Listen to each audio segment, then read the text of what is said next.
Spencer Lewis here. We're hanging out at Delaware Speedway with driver number 24 late model, smiling Stephen Richmond out of Appin. And Stephen, I got to tell you, man, we just talked off camera about your schooling and what you're going through for. Why don't you tell everybody about how you're sort of taking this racing stuff to the next level with your post-secondary education? Yeah, I'm currently studying at UNC Charlotte down in North Carolina for mechanical engineering with a concentration in motorsports engineering. Now, as silly a question as it is, how does what you do every Friday with this late model sort of tie in to what you do the rest of the year down at UNC?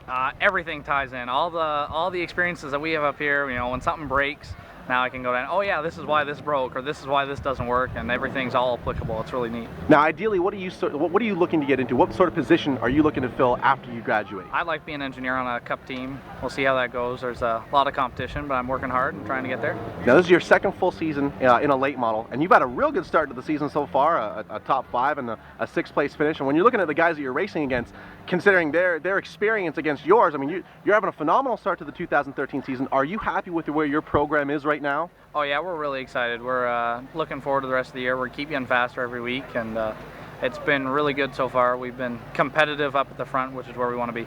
Now, you had a real good super stock career. You dabbled with the modified for a couple of seasons before jumping into the late model.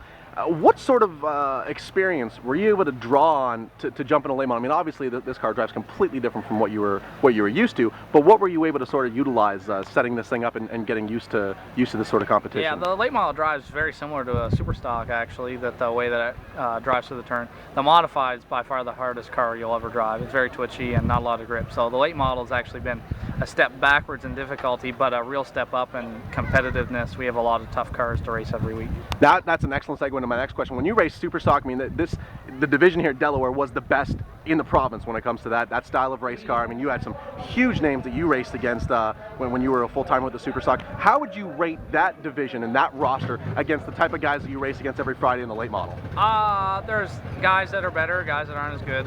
There's always going to be that. I mean, this late model program is the best in Ontario, and we're really excited to be racing against all these big names, and just kind of wait to see how it all plays out. Do you feel as though racing against this caliber of competition is allowing you to develop even quicker as just a second-year driver in a late model? Oh yes, definitely. I've noticed that I've improved a lot over the last couple of years. I've learned a lot about the car and how to drive, so it's definitely a big step up in competition. Now, we're still relatively early into the 2013 season. What are some of the goals that you guys are looking to achieve to be able to look back on 2013 at the end of the year and have a good feeling about what you accomplished? What are you looking to do? We want to finish every lap.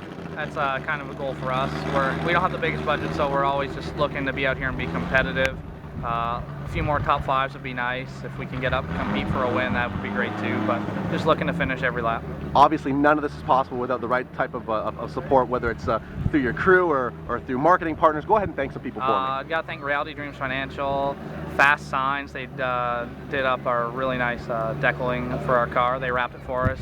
Don Moore Automotive, Terry Socket Auto, Ardall Transmissions, the Esthene Center, and all my crew, my dad, my mom, Kyle, Karsten, Uncle John, Charlie, and Derek Clark. They've been a big help to us too, so we're just looking forward to it. Now, you're running a full schedule here at Delaware. What's one event on the slate that you're really looking forward to? Always looking forward to the Great Canadian Race Weekend. I raced a few enduros here, and I consider myself a long run driver, so 200 laps lets me really shine. Well, we'll definitely check in with you hopefully before the Great Canadian comes up, and we can talk about your 2013 effort. Thanks so much for taking the time. Best luck the rest of the way. Thanks very much. There you go, folks. Driver the number 24 car. He's only 22 years old. It feels like he's been around forever, but a lot of experience here at Delaware. We're gonna check him out throughout the rest of the 2013 season. It's Smiling Stephen.